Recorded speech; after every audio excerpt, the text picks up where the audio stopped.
Адамдардын ыраазылыгына жетүү мүмкүн эмес иш. Анткени адамдын табияты ар түрдүү. Адамдардын баардыгын бир учурда ыраазы кыла албайт.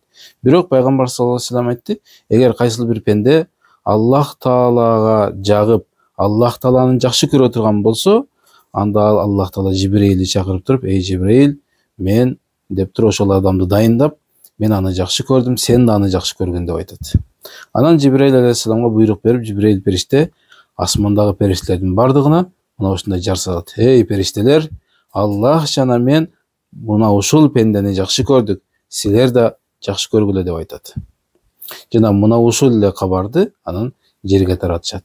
Адамдардын ошол адамга болгон жакшы көрүүсү жана сый урматы адамдардын жүрөгүнө кирип калат деди. Мунун тескеринчесиге, эгерде кайсыл бир адам адамдардын ыраазылыгы деп Аллах Тааланы нааразы кылып, адамдардын ыраазылыгы деп бир иш жасай турган болсо, анда ал адамдарды да ыраазы кыла албайт, Аллах Тааланы да ыраазы кыла албайт.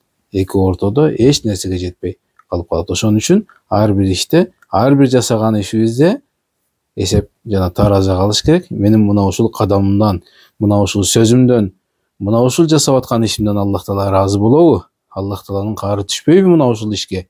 Деп мына ушул тараза менен жасаган болсок, Аллах Тааланын да, адамдардын да ыраазылыгына жетип, бул дүйнөдө дагы, ахиретте дагы бактылуу болуубузга эшик ачылган болот.